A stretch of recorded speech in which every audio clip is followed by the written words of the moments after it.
fourth and last session of this webinar series on the socioeconomic impact of COVID-19 on migrants and displaced persons in the MENA region. If you're following with us, yesterday, our discussion focused on social protection of migrants and displaced persons in the context of COVID-19. A number of important themes have been tackled in yesterday, including the linkages between cash-based assistance and social protection, as well as the social protection responses of several countries in the MENA region in the context of COVID-19. If you missed this session, I highly encourage you all to check out ERF's website, as the presentations of yesterday's speakers are online along with the recordings of this important event. Today's seminar or today's session focuses on the important impact of COVID-19 on mobility to and from the MENA region. The pandemic, in fact, has had an unprecedented impact on mobility at the global level, as we all know, with the rollout of several measures such as the closing of borders and lockdowns, aiming to curb the spread of the virus by curbing the mobility of the people here and there.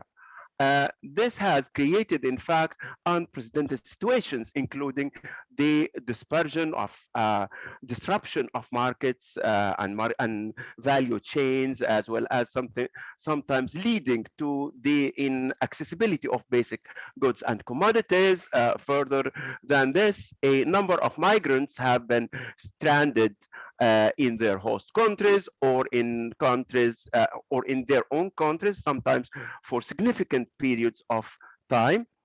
That said, mobility measures didn't put an end to all forms of mobility. Still, people are moving and mobiling from one place to the other. Migrants have continued, in fact, to move to and from the region, the MENA region, sometimes using regular pathways. In fact, some analysts have argued that the pandemic had created further economic pressure to migrants. Similarly, several phenomena such as smuggling and trafficking of persons didn't disappear with the pandemic, as some researchers expected. The presentations of today's presentation aim actually to help us better understand and the impact of COVID-19 on mobility dynamics in the MENA region. Our session will be divided into two parts. The first part of our session, Dr. Raffaele Bertini will conduct a presentation, will give a presentation entitled Mobility Trends in the MENA region since the onset of the pandemic, which was actually prepared using IOM's displacement tracking matrix, DTM data. It's available online, the whole displacement tracking. I encourage you to visit the website or the web link for the displacement tracking matrix. It's really a very good and comprehensive work. His presentation will be directly followed by a comment from Professor Muhammad Ali Morwani, who is associate professor at the University of Paris 1 Pantheon-Sorbonne. The second presentation will be presented by Ms. Claire Healy from the UNODC. She will present a policy brief entitled COVID-19 Restrictions and Smuggling of Migrants in North Africa. This session will be followed by a comment from Professor Misbah Sharaf from the University of Alberta in Canada. Thank you for being with us in this very early time in Canada. It's about 7 a.m. now. So before we start with the presentations, please be aware that this webinar is recorded and is broadcasted on ERF's YouTube live channel. The recording will be also posted on ERF's website after the session, as for the the first 3 sessions of this activity. After the presentation, there will be a time for questions and answers. So please prepare your answers from while the presentations are going on. Please also feel free to post your questions in the chat box throughout the session, and or raise your hand, and you will be allowed to post your questions. So after this little bit long introduction, and without further ado, I leave the floor to Dr. Rafael Libertini for his presentation, directly followed by Professor Muhammad Ali Marwani as comments on the presentation. So Rafaeli, now this is your turn to give your presentation. Good. I hope you can see my screen. Not yet. Not yet. Okay. Okay. I hope it's coming. Let's see now. Okay, very good. I think So it's the coming. floor is yours now. The Go entire ahead. picture. Thanks a lot. Thanks a lot, Professor Zocri, for giving me the floor, and to the organizers, ERF and IOM, that helped us, as IOM, speaking from an IOM side, help us to put this webinar series together, and to further analyze and stimulate, we hope, discussion on the COVID-19 socio-economic impact on migrants and displaced population in our region, in the Middle East and North Africa region. The title of this presentation is precisely on the mobility trends in the MENA region since the onset of the pandemic, and the data come from the IOM and DTM project with a particular focus on the points of entry analysis. The work was done in collaboration by myself and my two colleagues, Lorenza Rossi and Esram Rix, that we all belong to the regional data hub of the regional office of IOM here in Cairo. The structure of the presentation is basically a simple one, starting with the rationale and the research question, followed by a brief presentation of the methodology of the data collection and the main findings of it, that we try to summarize with the building, with the explanation and the main findings related to 2 indicators of freedom of movements for people in our region, to conclude with the final remarks and potential developments of this work. The research question that led our analysis was to investigate what was the impact of mobility of measures to prevent the spread of COVID-19 virus in the Middle East and North African country in the first part of the global pandemic, and in particular we'll focus on the 2021 for the reasons we'll explain later. Moreover, we'd like to introduce you and put you a little bit in a broader framework. There was the tool that we used to assess the socioeconomic impact of COVID-19 on migrants and mobile population. That is structured along the line of the UNDP framework to assess the socioeconomic impact of COVID-19. As you can see from this slide, it consists of 6 pillars, of which 5 were suggested and created by, let's say, UNDP, and the 6th one was added by us on mobility, due to the IOM mandate as a migration agency of the UN system. In particular, with this framework, we wanted to analyze the 6 pillars, and we went through several of them during these 4 days of webinars. And while in this one, we look at the last pillar of mobility, in which we identified 3 subcategories that are changes in freedom of movement, changes in mobility plans, and changes in migratory routes. This was the focus of this presentation, is mostly on 6.1, and we'll arrive step by step to present a couple of indicators that were useful for us to assess the impact of COVID-19. The reasons now from an IOM perspective and then broadly from a research perspective of the implementation of the data collection first and of the analytical work in a second moment were basically to better understand how COVID-19 affects global mobility at the global scale and the regional scale.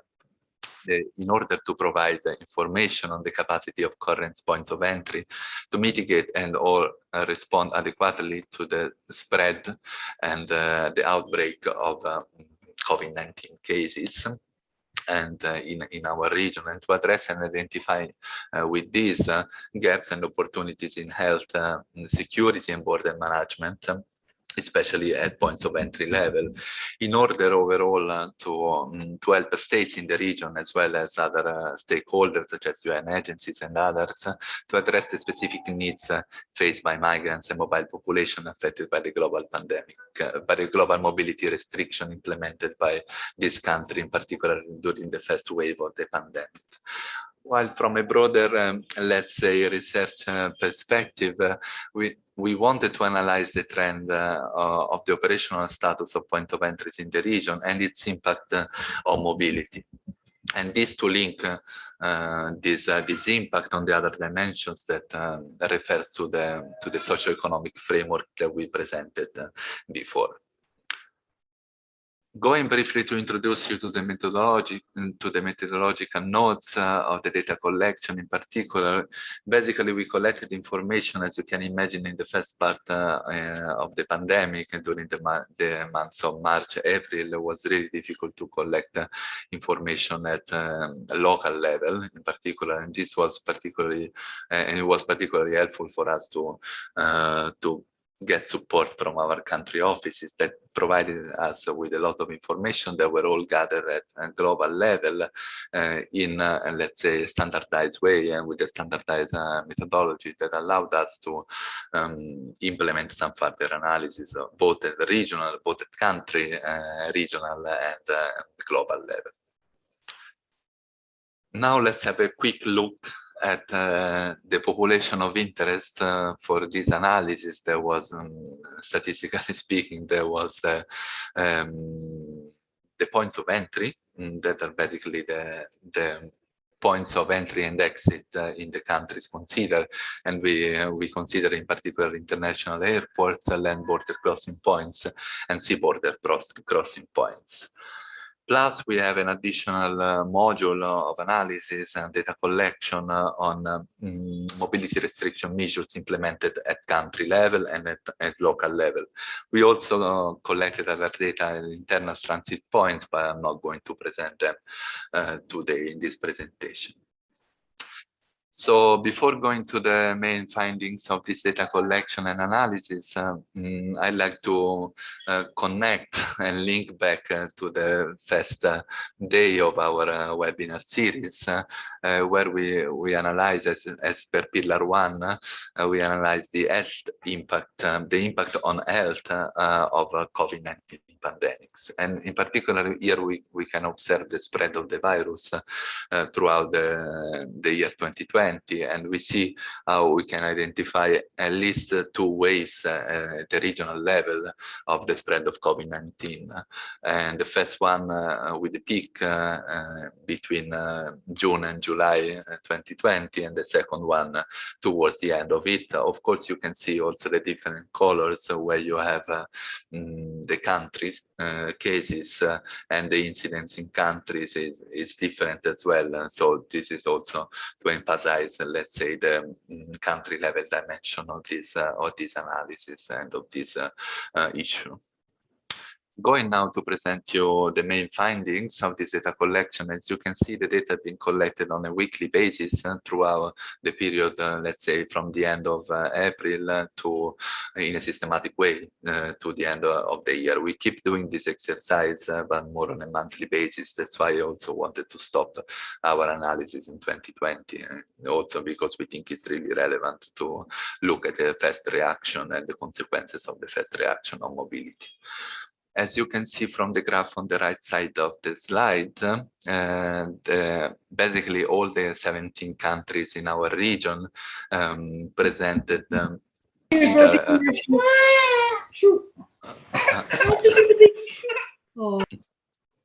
please mute yourself. Thanks a lot. And good morning or good afternoon to the baby as well. And yeah, I was saying about the internal mobility restrictions. As you can see, in the first at least 2 months and a half, 2 months of the pandemic, consider here, all the countries implemented at least partial mobility restrictions, and some of them also complete lockdown or complete mobility restrictions. These measures were slightly released in the following months, especially after the end of June, and then but as you can see, it remains valid, this type of mobility restrictions till the end of the year for the majority of the countries, for at least 10 countries in the MENA region. I'm not going to enter into too much details on this, and I go to the presentation of the next slide, and in particular on the section on the main findings of mobility restriction imposition at POE level in the region. You can see here in the slide, and also in that are, by the way, available in the website already, also a sub-regional analysis, both in the text and in the right graph, and the graph on the right side of the slide. Well, here I would like to present you briefly the general trend. Here we are talking about international airports mobility restrictions. As you can see, the vast majority of airports were closed during the first 3 months, at least till the beginning of June, and more than 85% were closed in the end of April. And this was let's say one of the main measures to reduce the spread of the global pandemic adopted in the MENA region, and not only, as you know. And but it's quite interesting to see two things. The first one is progressive and increasing reopening in the region, to arrive to almost half of the international airports completely operational by the end of 2020, but still remaining of some measures of protection, of reduction in operations for or even closure of international airports in at least 1/3 of the POE considered. Going now to look at international land crossing points mobility restrictions, we can see again on the right side of the slide, on the graph on the top, that mobility restrictions were implemented in a large scale, mostly on closures, refer to closures of these border points, and some of them progressively more in a partial way, and with the progressive reopening of these border points. This is particularly relevant, of course, for the phenomena of migration that we are interested in particular the movement of people from sub-Saharan African countries towards the different Mediterranean, let's say, routes, the Central Mediterranean, Eastern Mediterranean, Western Mediterranean routes. This trend, of course, when I talk about this, I also acknowledge the fact that and despite mobility restrictions, people continue to move from one state to the other, and to follow the migration patterns and before, or changing or slightly changing them, as we can see from the next slides. And but now let me finish with the seaports mobility restrictions and the main findings we get from our data collection. As we can see, the figure on the right side of the slide didn't change too much, with a slight reopening process that happened mostly in GCC countries and in Northern African countries, but only at the end of the period considered. This is something that, of course, is related to international policies, but also to the particular type of transportation and mobility trend that we can observe on a global scale on this matter as well. Now, I'd like to present you a condensed analysis at country level of what was said before with reference to the points of entry. And first of all, it's interesting to observe how in the beginning of the considered period, on the left of each small graphs, and sorry for making them too small, most of the points of entry were completely closed and or partially closed, and you can look at them starting from the bottom, sorry, of each and every graph. And this is reflected with what we said before, while it's interesting for us when we look at country level analysis to see how even in the same sub-region like Sub-Saharan Africa, sorry, like Northern Africa, we see how countries adapted to this COVID-19 different waves in a different way, such as, for instance, Tunisia reopened pretty soon in the beginning of June, lots of its point of entries, while other countries such as Algeria and Morocco in the same region didn't adopt the same, let's say, policy or strategy. At the end of the considered period, only Bahrain, Kuwait, Qatar, and Tunisia in the entire region present fully operational points of entry. And when I talk about this period, it means 2020 in our analysis. Again, here I'd like to report on some of the data that is collected by IOM, and in particular with the analysis of flows of migrants towards different crossing points in the region. And in particular, we wanted to look at the arrivals towards the MENA region from sub-Saharan African countries and from Horn of Africa towards the Arabic Peninsula and Yemen in particular. And here it's interesting for 2 points. These graphs tell us, we think, a couple of stories. The first one is that we can see a drop in the migration flows in the period between starting from March, April, and May in 2020. That is followed, on the other hand, on an increase in the following months, but not as much as, and not with the same extent as the one that we can expect.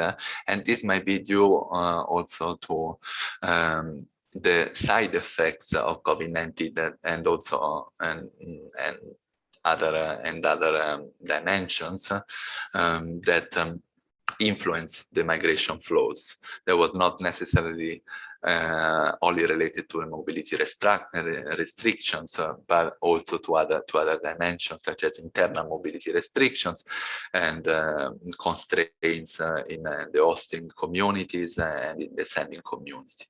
And this is more or less the same trend in all the considered period, in all the considered border points. Now I'd like to link back to our framework, the UNDP framework for assessing the socio-economic impact of COVID-19, and in particular with the construction of 2 indicators that feed into the analysis that we implemented in 2020 on the socio-economic impact of COVID-19 on migrants and mobile population. And this in particular, we did a simple exercise to build 2 indicators, one on freedom of mobility, of internal mobility, and another one on freedom of international mobility. This was done at country level, especially for for the second indicator. This means that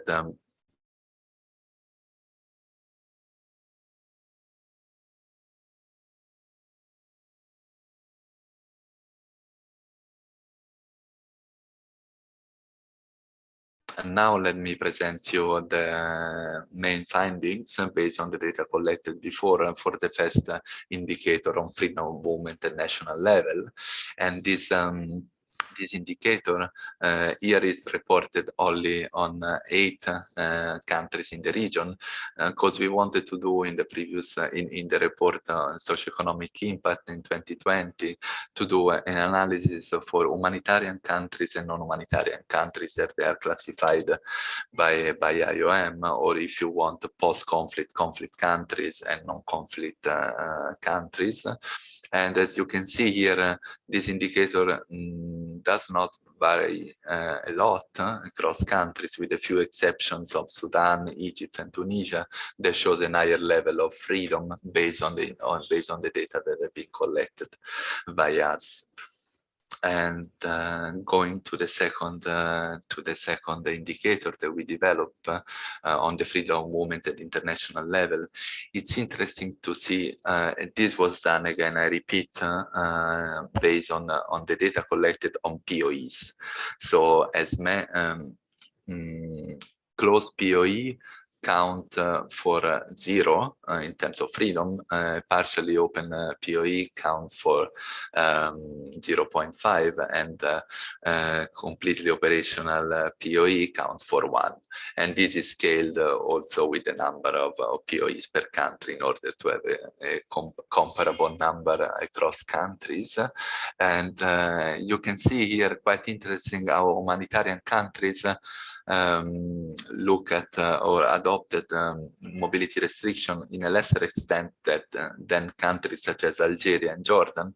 And this shows from our point of view, from our perspective, shows the importance of different policies to deal with COVID-19, with the spread of COVID-19 pandemic, and to react to it. So you see Algeria and Jordan shows a very small level of freedom at international level. In conclusion, we want to state that restrictions in access and departure from POEs have deeply impacted the mobility patterns in the region, and of course not only. Points of entry was variously affected by the mobility restrictions, and almost all of them have been affected by some form of mobility restriction during the considered period. And most of the POEs remain closed in the beginning of the first wave of the pandemic, while we can observe a different approach during the second wave of the pandemic, where a higher number, and also I can say also on the third and the fourth wave of the pandemic in 2021, where we see a higher number of partial restriction, but a way smaller number of complete restrictions. Moreover, we observe based on our indicators and the results and the relative results that Egypt, Sudan, and Tunisia are countries with the highest degree of freedom of movement internally, while Algeria and Jordan reported very low level of freedom of movements internationally through POEs. I'd like to conclude also with this note of potential development of this work, and we think it's very basic. We are aware of this, but it has the potential to serve the research community and also the practitioners on epidemiological studies, but also on other humanitarian practitioners in particular. We'd like to propose 3, and we are more than happy to receive comments and suggestions from your side on the impact of potential restrictions and COVID-19 overall outcomes on main migratory routes in the long term. So considering 2021 and 2022, 2023, and the following period. Linking this back to the general framework of the impact of COVID-19. Moreover, we would like to see what happened and how COVID-19 pandemic spread during the period, during the first wave of the pandemic and also the second wave, and how restrictions impacted, if they did, on the spread of the virus. This is particularly relevant for the epidemiologists, I imagine. And all in all, we'd like to see better integration of data information collection system at POE level to identify what can be the way to reduce the spread of potential disease in the future. And this we think is also very relevant for IOM and not only activities on the ground. I'd like to close here this presentation, and I thank you a lot for your attention, and I thank in advance Professor Marwani for his comments. Over to you, Professor Marwani.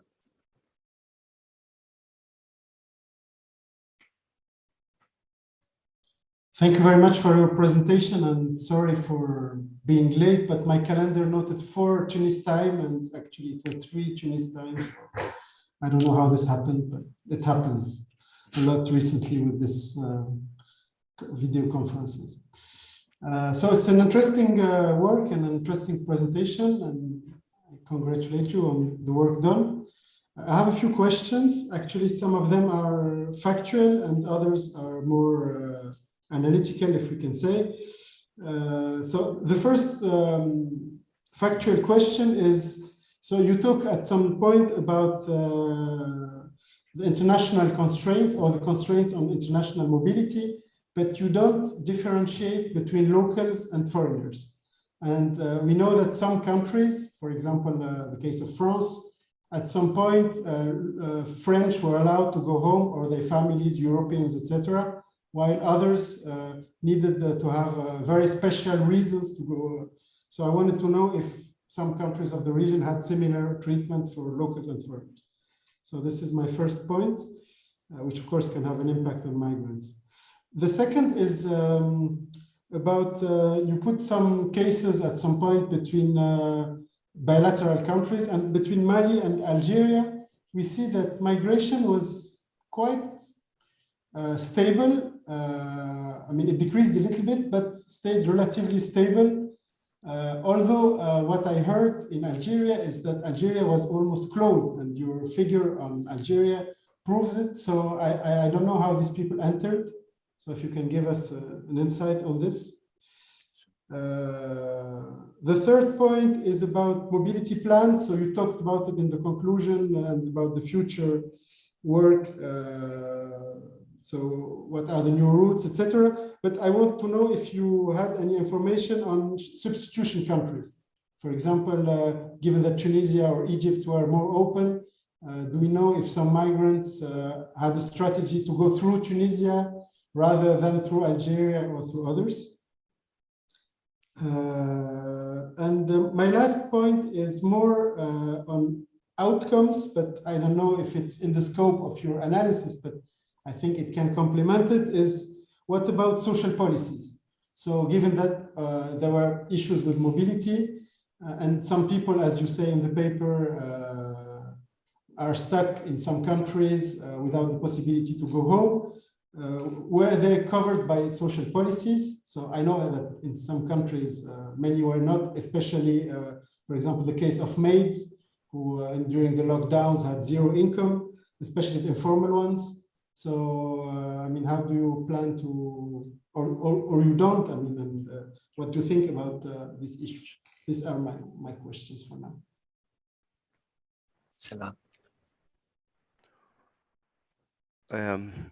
Okay, thank you very much.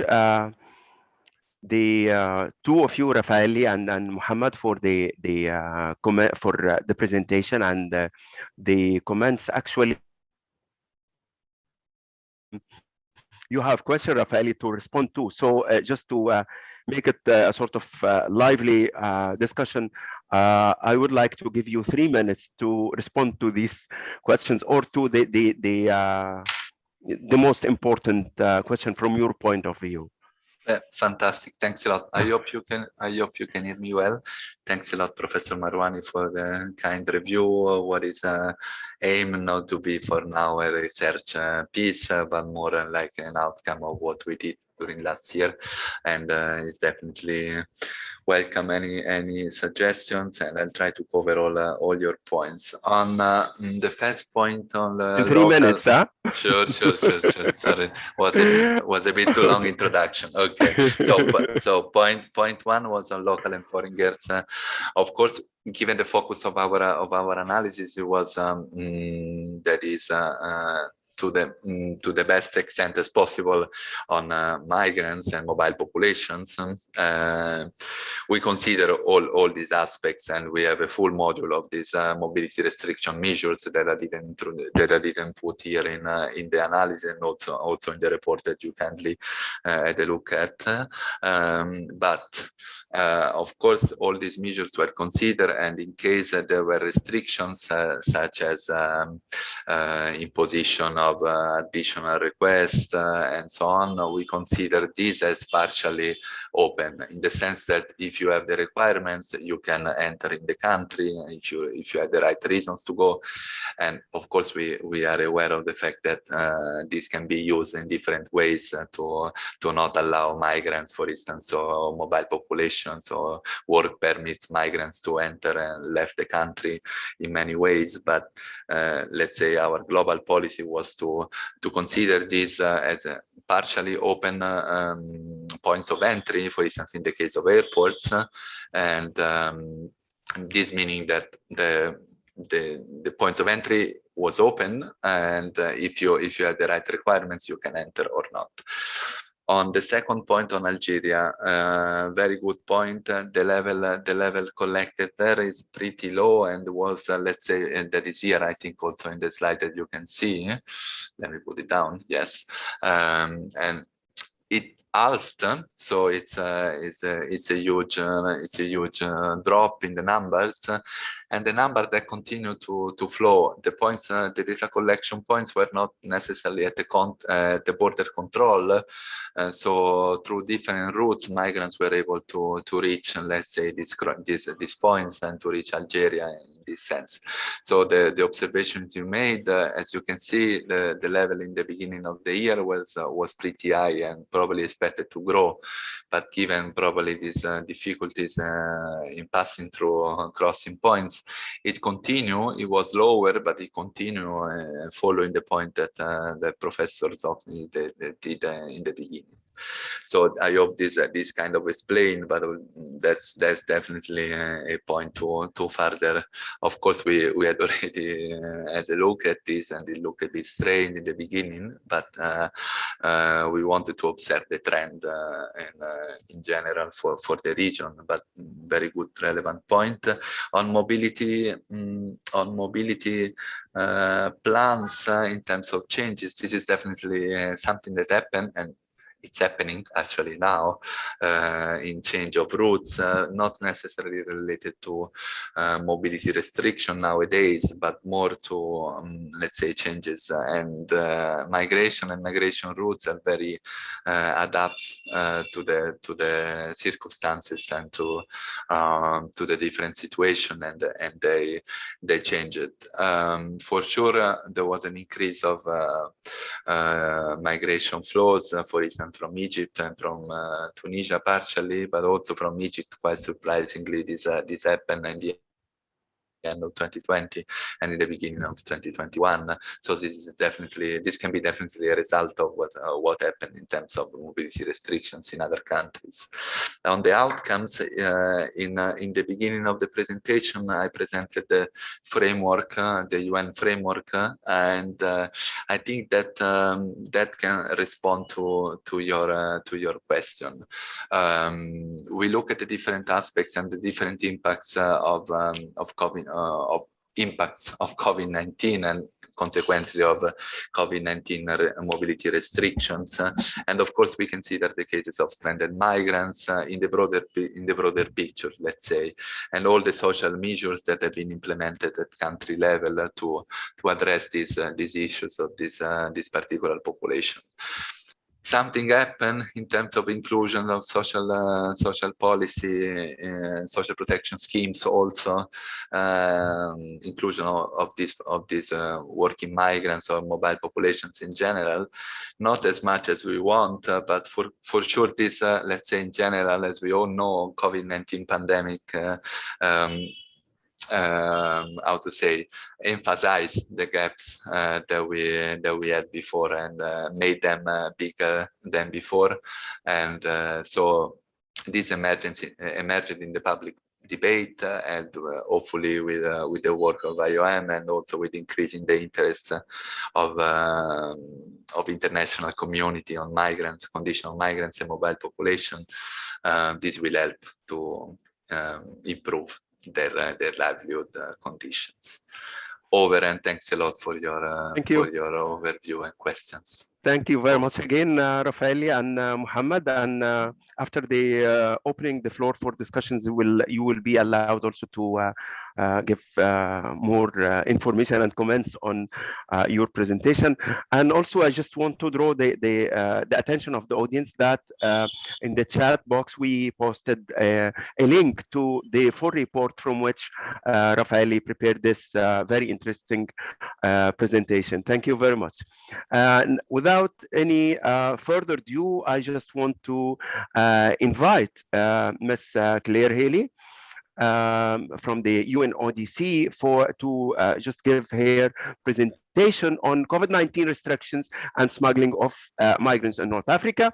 And her presentation will be followed by comments from Professor Misbah Sharaf from the University of Alberta in Canada. Claire, the floor is yours. Thank you so much, Mr. Zocri, and I was listening with great interest to the previous presentation and comments and questions, and I think it frames very nicely what I wanted to present. I'm just checking here for sharing. There it is, yeah. To share the presentation. So I hope you can all see it. Yes, we see it. Just okay. Enlarge it. Okay. And yeah. All right. So thank you so much, and it's great to have the opportunity today. Thank you so much to IOM for the invitation to discuss this really interesting topic. And I think you know, a year and a half after the outbreak of the COVID-19 pandemic, it gives us time to sort of review and look at the data that we have been collecting and see what it tells us about this particular situation, the kind of learning that it might bring us for future challenges and so on as well. So in my presentation, I'd like to focus specifically on the impact of COVID-19 restrictions on smuggling of migrants. So looking at that in North Africa, so most of our research currently is in North Africa and West Africa, although we are expanding into other regions. So to look at what the implications have been.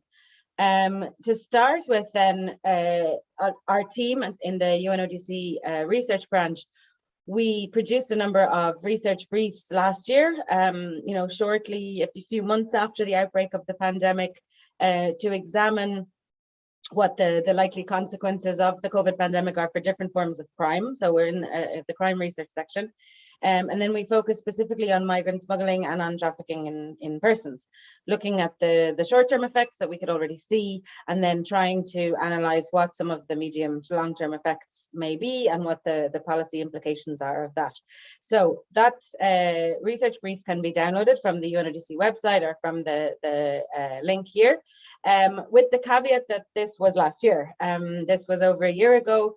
And you know, we knew a certain amount then, and I think we have an awful lot more data now, as Rafaeli was also presenting. You know, the database that we have now on looking at the effects is much greater. So that has allowed us since then to also test some of the theories and see to what extent the patterns are what we expected them to be.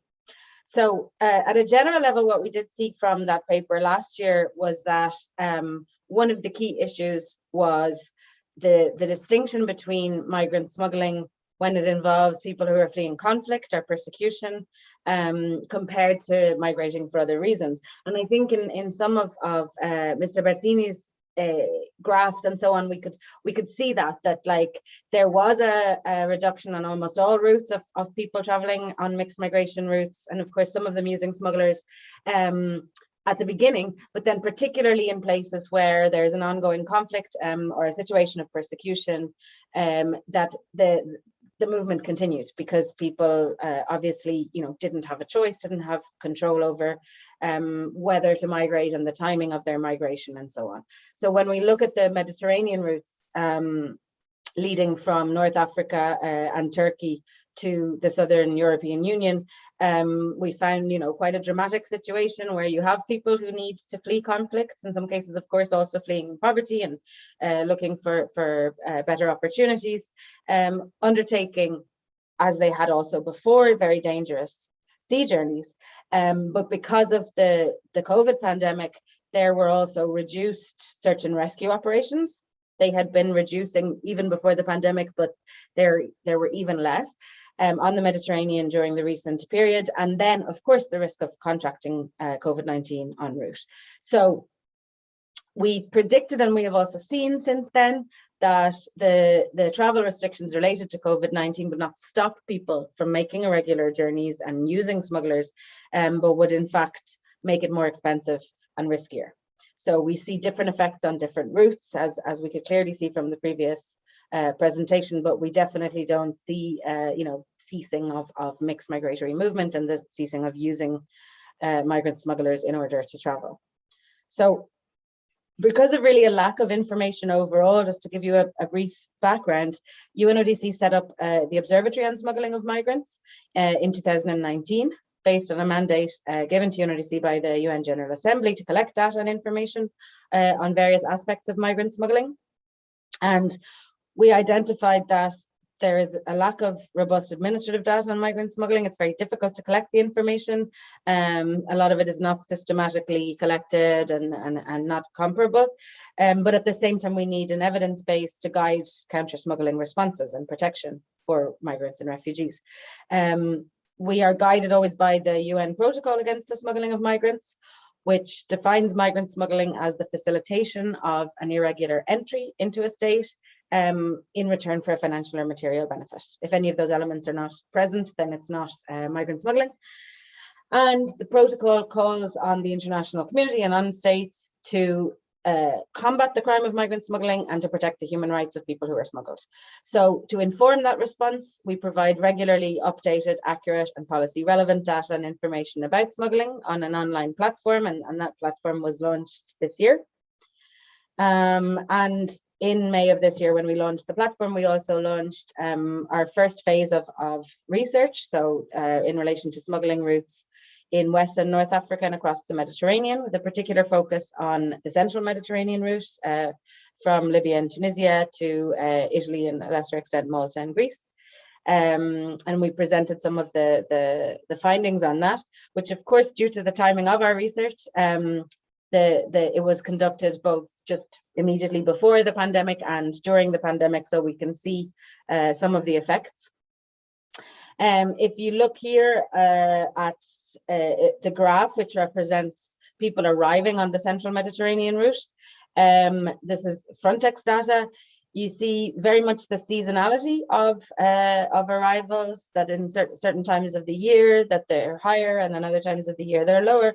But along this route, there was, the numbers of people arriving, many of whom used migrant smugglers, started to really significantly decline far before the pandemic, so towards the end of 2017, and has continued to decline since then, with not much of an extreme impact from the pandemic, because this decline started far before.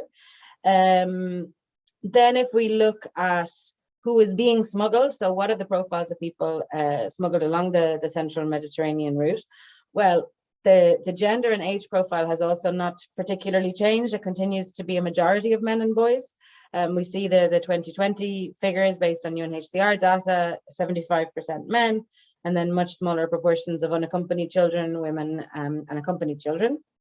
However, what we do see, and this is something that started already in 2019, but has really sort of rapidly advanced in 2020 and 21, which is that there are far less West Africans using this route and far more North Africans. So we see on the central Mediterranean route, we see a lot of Tunisians crossing, for example. And then if we look at the Western Mediterranean route leading from Morocco to Spain, similarly, we see far more North Africans, so Algerians, Moroccans, and Tunisians on this route, and around a third West and Central Africans. So that's something that predates the pandemic to a certain extent, but definitely throughout the pandemic, we have seen far more North Africans either migrating across, taking the sea crossing across the central and western Mediterranean routes independently or using smugglers to cross. So here you can see the developments on the different routes. So the blue is the Western African route. So that leads from the Northwest African coast to the Canary Islands in Spain. Our team of researchers for the observatory are in the Canary Islands right now collecting information about this route because currently it is the most significant one for mixed migration and for use of smugglers. We see in recent years also, a gradual increase in the use of the Western Mediterranean route from Morocco to Spain, and less use of the Central Mediterranean route and the Eastern Mediterranean route. So we really have this shift westwards. But I think one of the questions raised a little earlier was interesting, is it that people are now traveling to different countries to cross? And we see that to a lesser extent because while the numbers, shift and now there's a focus on these routes, it's not necessarily the same nationalities of people who are crossing. So for example, from our preliminary research on the Western African route from Northwest Africa to the Canaries, it's mostly Malians and Moroccans who had not really been using, Central Mediterranean route or the Eastern Mediterranean route before. And here you see from our latest research, looking at smuggling to and through Morocco and then onwards from there to Spain, you see the main routes that have been used in the last 2 years or so. And again, there's been little change here. So you see the route, one of the routes goes sometimes from Cameroon, but also from Nigeria through Niger, through southern Algeria and crossing into Morocco in the far north. And then the other route leading from Bamako through the hub of Gao in Mali, and transiting through Algeria to southern Morocco. So this has not, while we see like slight differences in terms of crossings across the Mediterranean, the routes and the hubs for migrant smuggling and for irregular migration in general have remained roughly the same. What we see then in terms of how the smuggling works and who carries it out, well, there are various different roles. And we also see different constellations. So in very few cases, actually, it's organized by, organized criminal groups as we would understand them. In a lot more cases, you have individual actors who cooperate based on the different roles that they carry out, such as recruiters or cashiers or transporters. And we also see sort of on some routes, particularly from Tunisia, a reduction in the number of in the perpetration of migrant smuggling, and the more common scenario where people independently organize or collectively organize the crossing. We also look in the observatory at the smuggling fees and what have been paid, and so that depends on a lot of different factors, including the individual characteristics of the migrant or refugee and the number of times that they are covered for attempting to cross a border. But it also very significantly depends on the dangers, the perceived dangers, the actual dangers along the route.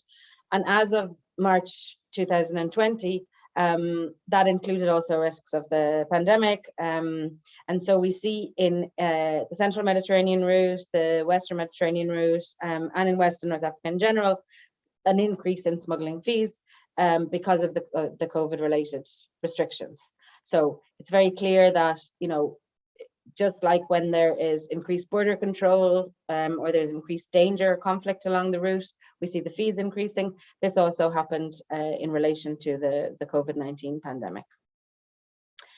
A key focus of our research is also the types of abuses that people suffer in the context of smuggling. As I mentioned, the protocol calls on states parties to protect the human rights of people who are smuggled. We see very little change in terms of the abuses that have been perpetrated in the context of smuggling in recent years. So torture, particularly in the context of detention, also forced labor. This may be connected to paying for the crossing or paying for a smuggling service. Also sexual exploitation, particularly reported by women and girls, but not only, and cases both in detention and along the route of food and water deprivation, including dying from lack of water and food, death in the desert, and death at sea. What's really important to note when it comes to abuses in the context of smuggling is that they are generally not perpetrated by smugglers. So the perpetrator or the group of perpetrators of smuggling that carry out the organization of the trip and facilitation of the crossings, that's one group of people. The other group, in over 2/3 of cases, that it's a different group than perpetrating these abuses, detaining, exploiting migrants and refugees, and so on. They may or may not have certain links with the smuggling group, but I think that's something that is misunderstood very often in the policy debate, because it's sort of that's argued that smugglers and traffickers and abusers are all the same people, and actually what we find in reality is quite distinct groups involved. So yeah, based on the research that we have been carrying out and based on our observations of these developments, it's clear that there's a really strong need to mitigate the crime and human rights impact of the COVID-19 restrictions, particularly in countries where it has also caused a recession and economic downturn. So of course, in terms of preventing dangerous migration and preventing the crime of migrant smuggling, there's two aspects that are key. One is investing in job creation and economic recovery in developed and developing countries, in countries of origin, transit, and destination. And secondly, and this is key, and this is where I think a lot of our focus has to be now in the migration field, which is to take account that if we have a lack of avenues for regular migration journeys and a lack of regular immigration status in destination countries, then there are increased opportunities and demand for migrant smuggling and the related abuses. So those are sort of the key points for the way forward. And yeah, I've kept this relatively brief because I'm very much looking forward to the discussion afterwards. So yeah, I'll hand the floor back to you, Mr. Zafri. Thank you very much for this very comprehensive presentation. I just want to draw the attention of the audience that there's a policy brief in the website of UN ODC so that they can download it. Thank you very much. And now I invite Professor Sharaf to give his comments on the presentation. Thank you, Dr. Zohri. Could you allow me please to share my screen? Yes, okay. Dr. Healy, can you just remove the presentation so that Dr. Sharaf can share his screen? Okay. So good afternoon, everyone. First, I would like to thank ERF for their invitation to join this distinguished panel of researchers in this very important topic. So how much time I have, Dr. Zohri? Say 5 minutes. Oh, 5 minutes. Okay. I'll try to be as brief as possible. Okay. So actually, I was provided with the main paper that the policy brief was based on, and that's why my comments is going to be based on the main paper that the policy brief was based. First of all, this is a very interesting topic, and it addresses a very important and a very timely and policy relevant phenomena, which is smuggling of migrants. So here I have some comments that my goal from the comments is not to criticize the paper, but just to identify some of the caveats that the researchers that the authors could benefit from, maybe to improve the paper if they find it relevant. So first, I have a comment about the title. I can see that the paper is trying to assess the impact of the COVID problem on migrants to North America and to Europe, while it only focused on migrants to the US. Nothing was mentioned about migrants. Professor Sharif, can you turn on the camera? Okay, thank you. Thank you. So nothing was mentioned about smuggling to Canada or Mexico. Also, the paper focused only on two European countries, two destinations, Italy and Spain, and it only focused on migrants from North Africa. There could be some other more important routes, such as Turkey, and maybe a brief presentation of the figures of the migrants from these other destination countries could give a better picture for the dynamics and the extent of this problem. Also, the paper has been mainly focusing on smuggling to final destinations. Nothing was known about smuggling to transit countries. Maybe if the data permits, maybe a snapshot of these figures would be useful to show the dynamics of that process. I have a problem with causal inferences in the paper, whether in the title or in the write-up. So the paper has been consistently using the term impact, the effect of COVID on smuggling and trafficking in person. I find it difficult to draw causal inferences from such a descriptive analysis. Maybe it is better to use a non-causal interpretation, such as association or correlation. Also, I find it difficult, given the shorter time frame. It's only 2 years. Maybe it's too early to draw conclusions about the medium or long-term repercussions of that pandemic. For sure, there will be immediate short-run effects, and there will also be intertemporal repercussions. But I find it too early to make conclusions or to draw a conclusion about these long-term effects. Here, the paper relied on the impact of the global financial crisis in 2008-2009 about the induced unemployment to draw projections on the long-term impact of the pandemic or the pandemic-induced recession on immigrants, smuggling, and human trafficking. I find that the two crises might be similar in some aspects, but they are completely different in many other aspects. So maybe to rely on one economic crisis to draw conclusions about or predictions about another problem, maybe this is something that should be dealt with caution. There is also a potential reverse causality between so the fear of smuggling, the fear of migrant smuggling might have caused the lockdown of the borders, and the lockdown of the borders could have an impact on smuggling. So many countries may decide to close the border because they fear the inflow of smuggled migrants, and it is the other way. The effect could also be the other way. So the paper only focused on one direction of that bi-causal relationship. Nothing was mentioned about that reverse causality in the paper. Some of the arguments in the paper are debatable. So the paper hypothesized that the COVID-induced restrictions and the economic lockdowns would raise unemployment in origin countries, which would increase the demand on the smuggling services to destinations with lower unemployment rates.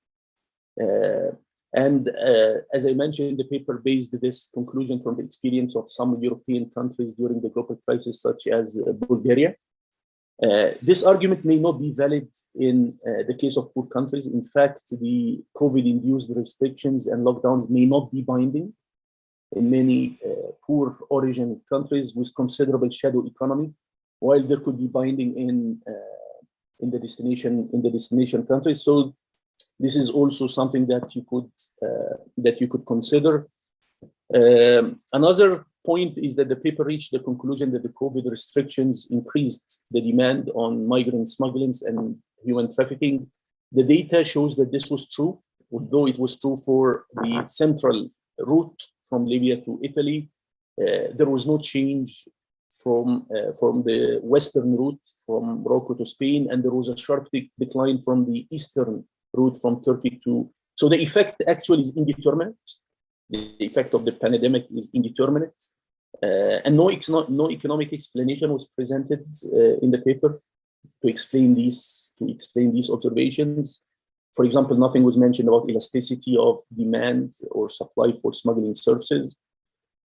From an economic perspective, the demand on smuggling could reflect the interaction between a substitution effect, an income effect, a deterrence effect caused by mobility restrictions.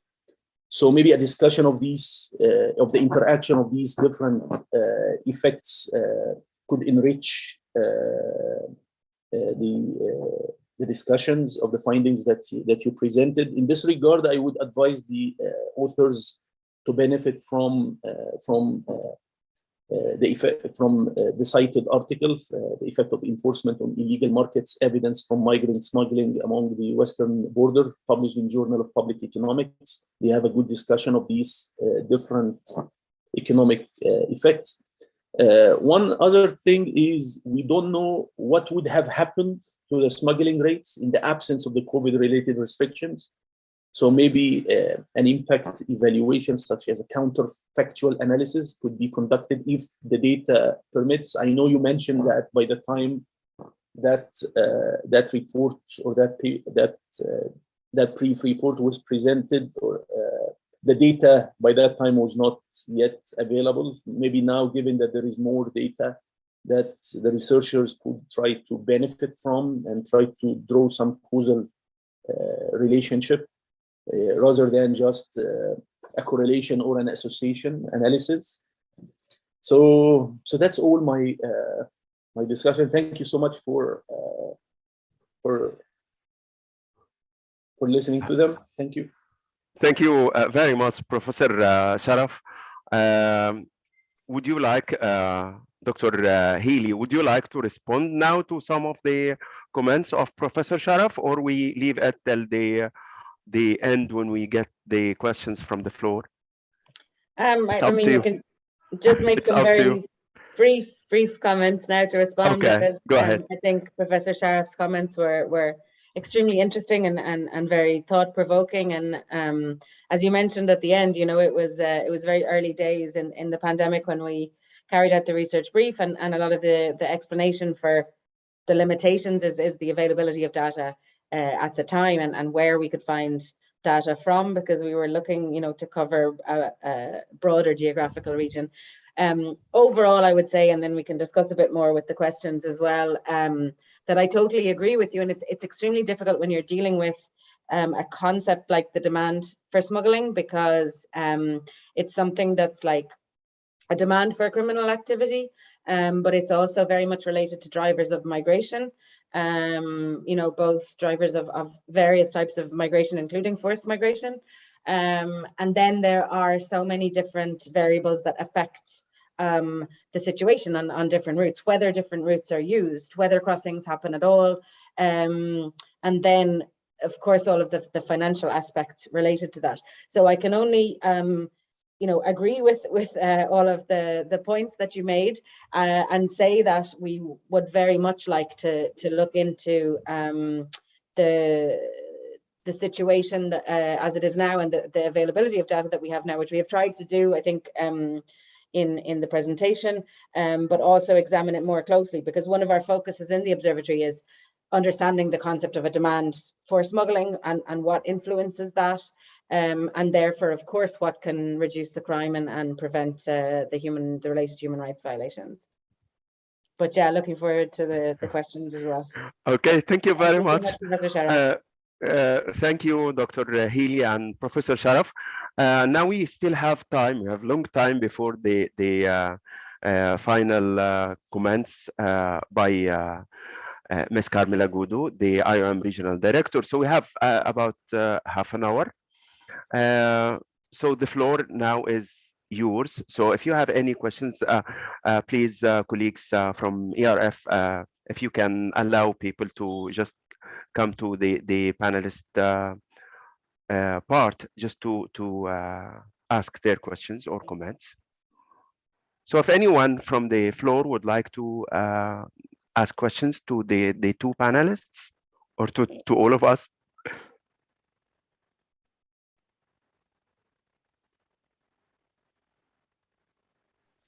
No questions at all? I think there is a question, Professor, in the chat. You can see. Okay, can you read it? Sure. Maybe the Okay.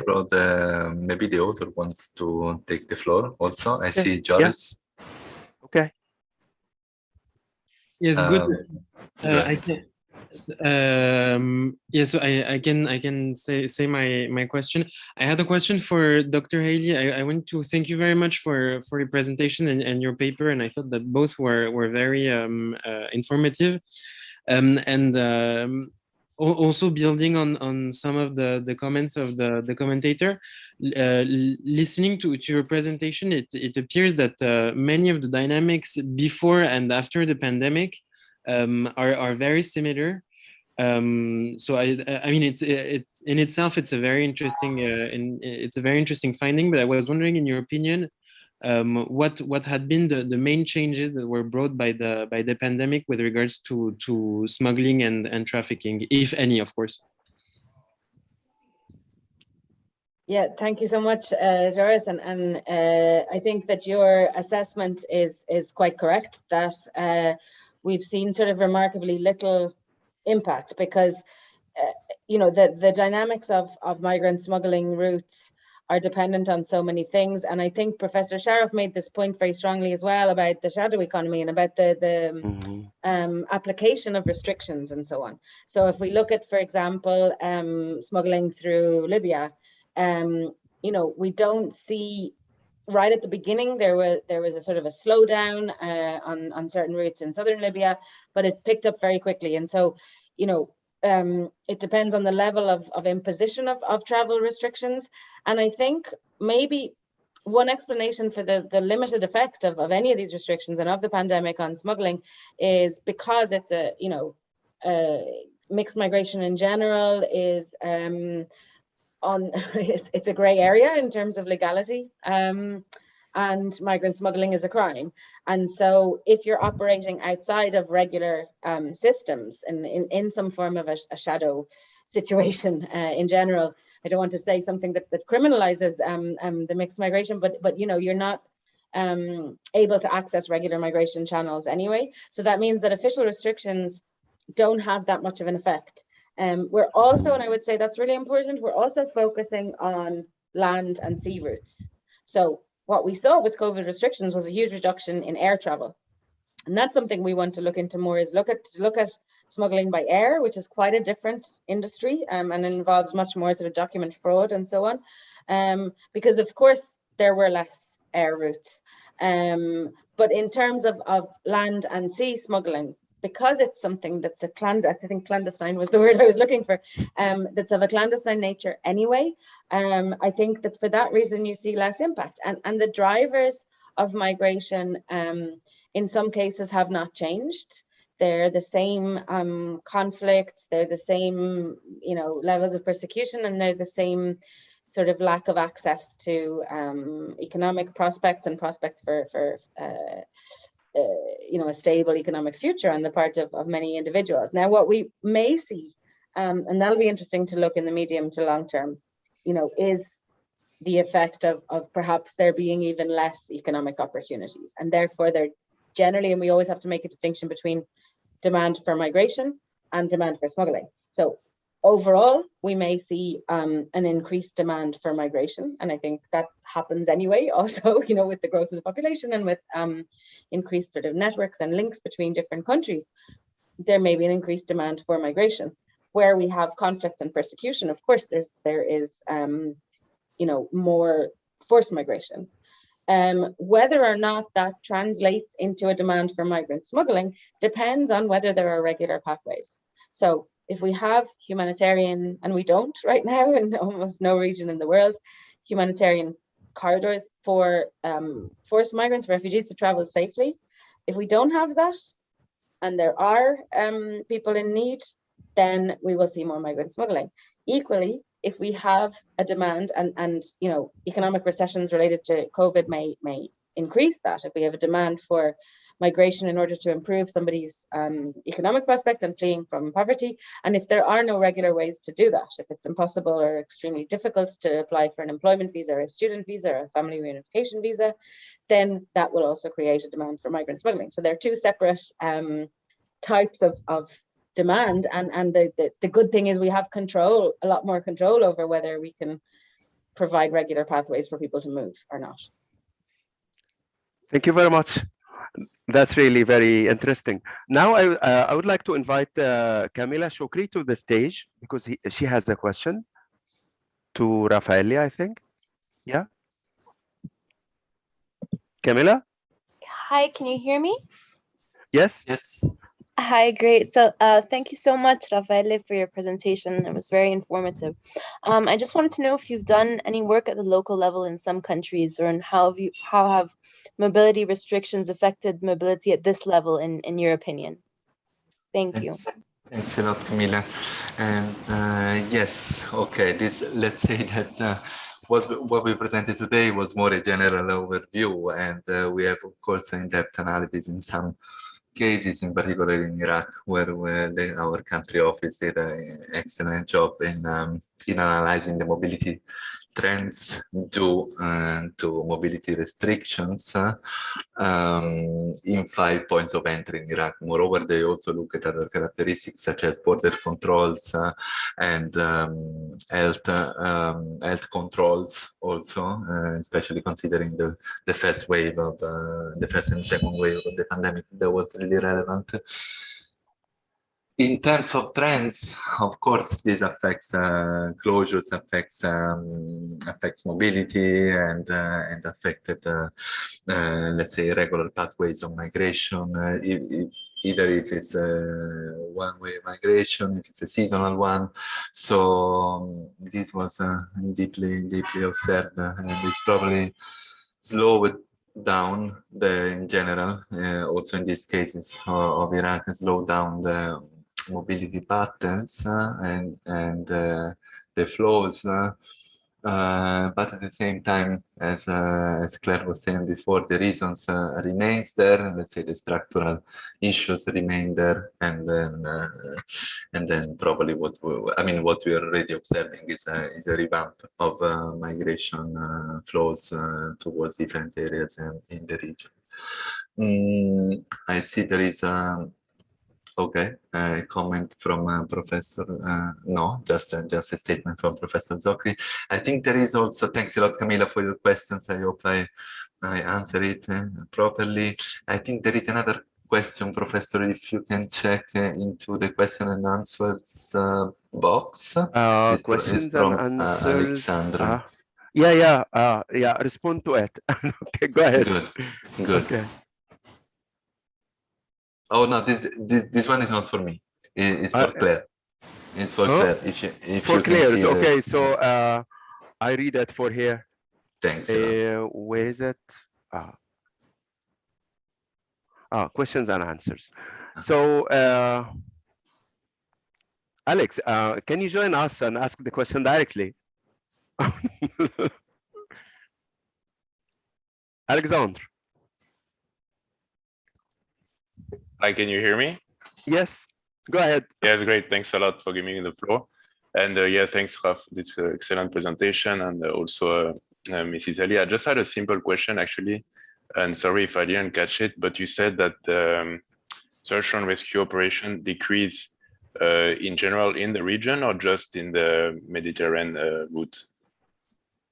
Yeah, so in terms of search and rescue at sea, if you look at the whole Mediterranean route, basically, like, so the Western Mediterranean, the Central Mediterranean, and the Eastern Mediterranean, For other reasons, there was a decrease in the number of search and rescue vessels, both state and NGO, that were working along those routes in the Mediterranean. And that preceded, I mean, that's since 2018. It preceded the COVID crisis, but became even more accentuated. So, you know, at a certain point during last year, there were literally no ships no vessels able to operate search and rescue, leading to lots of difficulties and challenges. And then, yeah, and since then, there's been a very slight improvement, but there's nowhere near the number of search and rescue vessels that were there, say, for example, in 2016, 2017.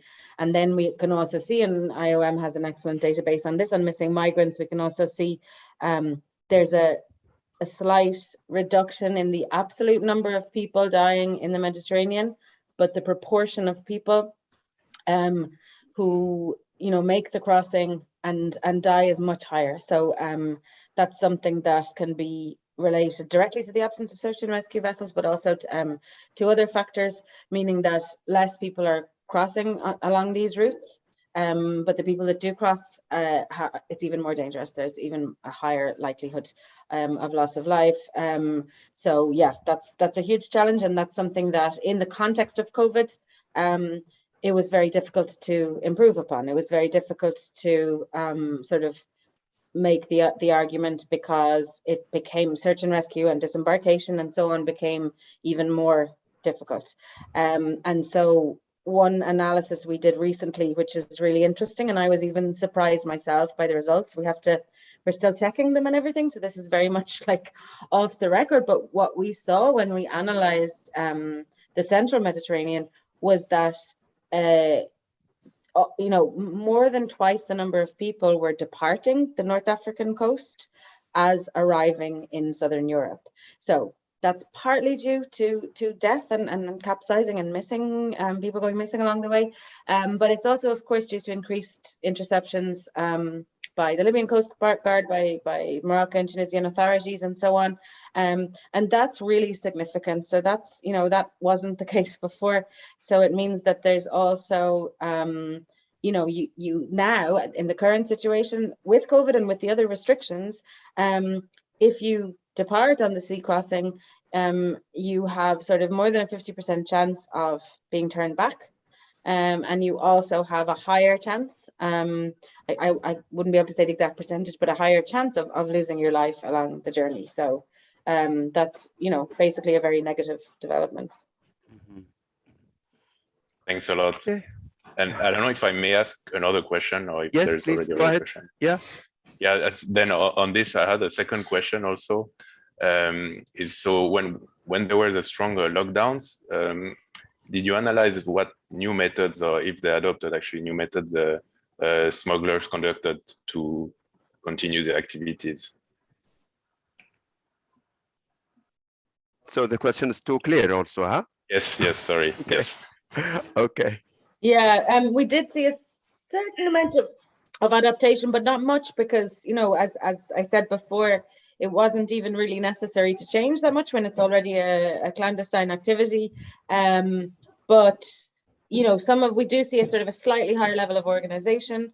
And I don't know the answer to the question, because we need now to look into air routes and to see the extent to which perhaps people who otherwise would, and this is what Professor Sharaf mentioned earlier about the counterfactual analysis. So what would have happened if the COVID pandemic hadn't happened? Would we have seen more migrant smuggling, different type of migrant smuggling, you know what I mean, to what we see now? And I think for that, we need to bring in the analysis of the air routes and see to what extent people who would otherwise have traveled by air maybe are now using land and sea routes. Thanks again. Thank you, Dr. Haley. Thank you, Alex. I want to redraw your attention that the link to the report and the link to the policy brief also are posted in the chat. And I believe that someone can also post them as comments under the YouTube recording of the session, so that they can be accessible to all of you. Thank you very much all. And now thanks to all speakers, thanks to participants as well. I now leave the floor to Ms. Carmela Godo, IOM's Regional Director for the Middle East and North Africa, for her closing remarks to the webinar series. Carmela, the floor is yours. You're muted. Okay. Okay. Now you can hear me. Yes. Thank you very much, Ayman. Thank you very much, Professor Zohri, for giving me the floor. And many thanks also to all the speakers who intervened over the past few days, as well as also our team at the IOM Regional Office for MENA region and our colleagues from ERF for successfully organizing this webinar series. It is a great pleasure and an honor for me to close this very important event on the socio-economic impact of COVID-19 on migrants and displaced persons throughout the Middle East and North Africa. Over the course of the past 4 days, the speakers and the participants have tackled several very important issues related to the impact of COVID-19 on the health and economic situation of mobile populations, the potential role of social protection to respond to shocks, and finally, the impact of COVID-19 on mobility dynamics in the region.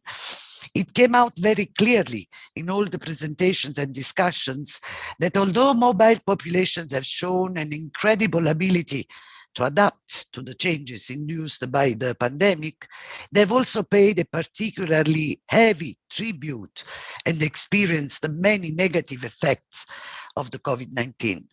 For instance, some of them have been stranded in host countries for long periods of time, facing difficulties in receiving health care, or lost their income-generating activities. Many also experienced increased level of debts or have been unable to send or receive the remittances due to mobility restrictions or border closures. Amidst all these changes, research and data are powerful tools at the disposal of policymakers to formulate evidence-based policies and programs relevant to the specific needs of migrants and displaced persons. For many years now, IOM has put data and research at the forefront of its activities. With the start of the pandemic in March 2020, we have renewed this commitment and built a research stream looking at the socio-economic impact of COVID-19 on migrants and displaced persons in the MENA region. As part of this research stream, we have conducted several assessments throughout the region. These assessments helped building our advocacy and policy and will ultimately contribute to improving the situation, hopefully, of the migrants throughout the region. Against this backdrop, the collaboration between IOM's regional office for the MENA region and the Economic Research Forum is another step to strengthen our commitment to the human rights-based approach and the formulation of the evidence-based policies. Such collaboration between our institutions is essential in the challenging times that we are living in. Institutions such as IOM need the academic rigor of researchers in order to guarantee the relevance of our policies and programs. We need to be questioned to ensure that our actions remain appropriate to the needs of mobile population at all times. As we now enter the 4th or 5th waves of the pandemic in several countries of the region, it is certain that COVID-19 will have long-term impacts on our lives, fundamentally reshaping the migration, health, and border management landscapes.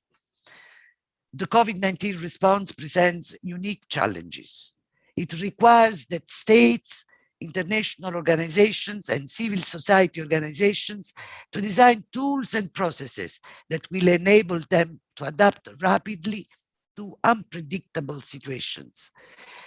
Against this background, multidisciplinary research across different geographies will be needed to help inform policymakers as they weigh up policy options in times of heightened uncertainty. As immediate next steps, we intend to continue conducting assessments of the socio-economic impact of COVID-19 in the coming weeks and months in coordination with several country offices throughout the region. Looking into the future, we are planning to mainstream assessments of the socio-economic impact on migrants, focusing not only on the effects of COVID-19, but also integrating in our research framework other challenges faced by migrants and exploiting the available expertise in the IOM regional office and country offices throughout the MENA region. So finally, and in conclusion, I thank again all the speakers, participants, and organizers of this webinar series for their interest, participation, and hard work. Please refer to ERF webpage to read the summaries of the presentation in case you were not able to attend, and to IOM social media channels and website for future publications of this COVID. Thank you very much, and back to you, Ayman. Thank you very much, Carmela, for this encouraging points of thoughts, and also for continuing the work through the work of IOM and the work of Economic Research Forum. And I hope to find more engagement of the two great organizations in the future. Thank you very much all, and see you in upcoming activities of ERF and IOM. Thank you.